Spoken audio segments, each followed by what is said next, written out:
Halo,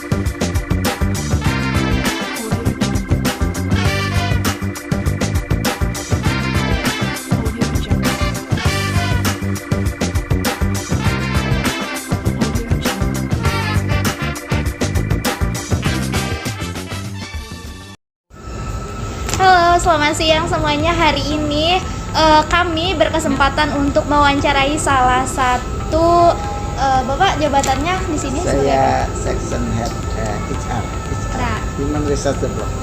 Nah, di perusahaan detik.com, bisa diceritakan Bapak awal mula perusahaan detik.com itu seperti apa? Detik lahir 24 tahun yang lalu, 98, ketika itu masa-masa reformasi ya. Kita ada media online salah satu yang pertama. Kemudian ketika itu belum banyak hadir media online seperti sekarang. Kami yang pertama pionir di media online di Indonesia. Di sini tuh ada berapa banyak jumlah karyawannya? 1009 karyawan. Tujuannya dibangun perusahaan itu untuk apa? Dan Kami kan media online. Media online itu salah satunya adalah menyebarkan informasi ke publik, gitu ya, menyampaikan informasi ke publik mungkin ya, karena di bidang media ya, zaman sekarang juga semuanya ada di media, jadi ini untuk menyampaikan informasi begitu. Nah, terus visi misi dari perusahaan ini apa sih, Pak? Live gateway, jadi gerbang layanan digital semua orang. Media massa yang memberitakan informasi dengan cepat dan tercapai, juga mampu memberikan layanan yang terintegrasi. Misi kami adalah kami ingin jadi yang tercepat, terpercaya, independen, dan leading secara teknologi. Baik, mengenai perusahaannya sendiri, bagaimana sih cara menciptakan budaya perusahaan pada perusahaan ini? Punya namanya values gitu, nilai-nilai detik. Nilai-nilai detik ini kalau banyak perusahaan maju berkembang karena hierarkinya, karena aturannya, karena atasannya gitu ya. Kami maju berkembang sejauh ini karena kami memiliki nilai-nilai inilah yang menggerakkan detik.com sejauh ini. Valuesnya detik adalah semua orang harus bisa bekerja cepat dan akurat.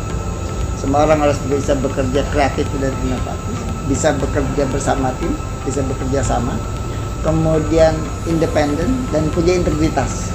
Sebagai sebuah media, integritas dan independensi penting. Menurut Bapak, seberapa penting sih menyusun strategi perusahaan untuk menjalankan hubungan yang baik? Ya sangat penting lah, karena kalau nggak punya tujuan, kita bingung. Maka setiap perusahaan punya yang namanya annual business plan, perencanaan bisnis tahunan gitu ya. Kita ada rapat besar membahas target-target di tahun, kira-kira gitu.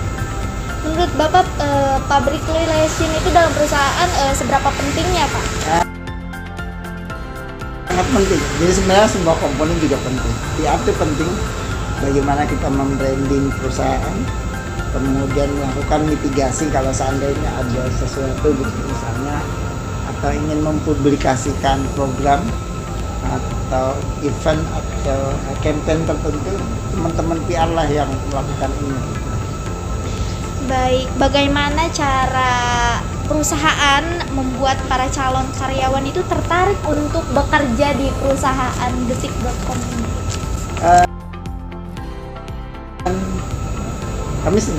Kami memiliki namanya employer branding. Jadi kan semua orang branding gitu. Termasuk juga SDM sekarang, HR itu harus punya program namanya employer branding. Kita melakukan campaign, bagaimana semua orang tertarik. Banyak hal yang dilakukan sekarang. Kita sedang mencoba bermain dengan terutama di LinkedIn ya. Kita share segala aktiviti yang dilakukan oleh teman-teman di kami.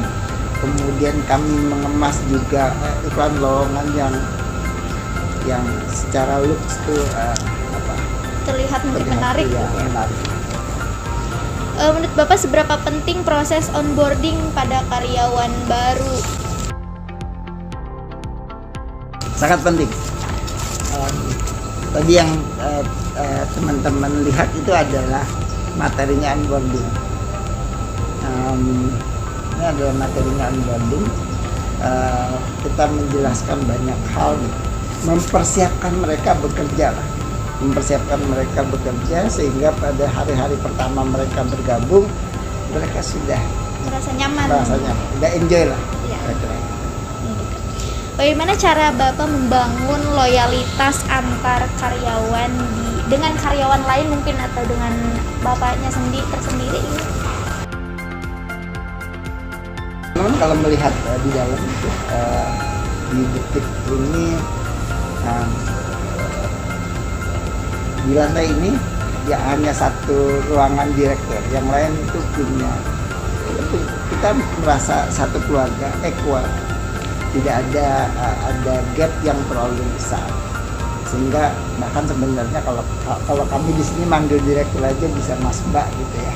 Jadi memang sangat cair. Kami menciptakan suasana yang penuh kekeluargaan sehingga kerjasama akan semakin baik. Nih Pak, bagaimana cara meningkatkan performa kinerja karyawan tuh supaya lebih baik lagi setiap prosesnya? Kami punya namanya sistem performance appraisal, penilaian kinerja tahunan. Semua orang di sini sudah memiliki KPI, namanya Key Performance Indicator. Setiap akhir tahun kita melakukan setting KPI, semua orang sudah punya KPI masing-masing. Di tahun depan Key Performance Indikatornya apa? Nah di akhir tahun kita melakukan evaluasi. Evaluasi itu dilakukan dengan sistem yang namanya performance appraisal. Dari performance appraisal itulah kita mengukur apakah orang itu karyawan tersebut meet atau tidak, underperform atau tidak, atau memang dia bagus sekali, sehingga ujung-ujungnya adalah nanti banyak hal. Kalau misalnya perusahaan melakukan pendekatan, ada bonus yang dibagikan atau kenaikan gaji, mereka yang perform tentunya lebih besar dibanding mereka yang underperform, kira-kira gitu. Oke, ngomongin bonus ya Pak, itu apakah termasuk sebagai reward yang biasanya diberikan untuk mengapresiasi kinerja karyawan? Salah satunya. Berarti masih banyak ya Pak? Banyak, termasuk juga promosi karyawan, kenaikan gaji, kemudian kita punya namanya Employee of the Year. Setiap tahun. Jadi Detik kan bagian dari Transmedia, setiap tahun itu tanggal 15 Desember kita merayakan ulang tahun Transmedia, dan di dalamnya ada yang namanya Employee of the Year. Jadi karyawan-karyawan terbaik lah, dia akan dapat reward tambahan. Itu. Bagaimana sih cara Bapak mendapatkan kualitas kandidat karyawan yang mumpuni? Semua diawali dengan requirements yang jelas gitu ya. Kita harus punya requirement yang jelas setiap posisi. Mau jadi wartawan itu kriterianya apa aja? Kita harus dipilih. Kompetensi yang harus dia miliki itu apa aja? Setelah itu baru kita posting lowongan, dan seleksinya selalu berdasarkan namanya HR based kompetensi gitu ya. HRD berbasis kompetensi. Semua orang harus kompeten. Kita punya namanya sebenarnya kamus kompetensi. Jadi misal persyaratan jabatan itu untuk posisinya ada di 3, kita harus penuhi setiap kompetensi yang ditetapkan. Sikap Bapak sendiri terhadap kritikan konsumen itu, cara menanggapinya itu bagaimana? Kita salah satu media pertama yang punya bisa berinteraksi antara satu sama lain. Kita yang namanya kolom komentar. Jadi kalau sebenarnya jauh hari sebelum ada Facebook, Detik sudah ada tuh namanya kolom komentar. Setiap berita itu bisa dikomentari. Dan komentarnya kadang-kadang pedas gitu ya. Kalau berita soal MU gitu misalnya, itu ramai kolom komentar. Iya. Detik MU banget nih atau detik anti Liverpool banget lah gitu kira-kira misalnya. Ini sebuah dinamika yang biasa gitu ya. Tapi yang penting filternya aja, asal jangan mencaci maki segala macam.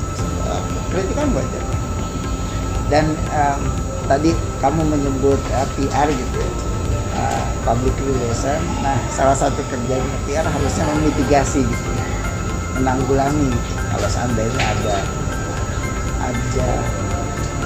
kritik dari pembaca atau dari konsumen yang mereka melakukan approach kepada mereka. Baik, mungkin terima kasih Bapak sebelumnya. Mengganggu waktunya. Mungkin cuma segitu aja pertanyaan dari kami, karena ini sebenarnya banyak yang ingin kami tanyakan, cuman karena waktunya takut mengganggu Bapak, dan ini juga udah berterima kasih sekali. Sama-sama. Dengan Bapak Nanang selaku HRD di perusahaan Detikcom. Terima kasih. Wassalamualaikum warahmatullahi wabarakatuh. Waalaikumsalam.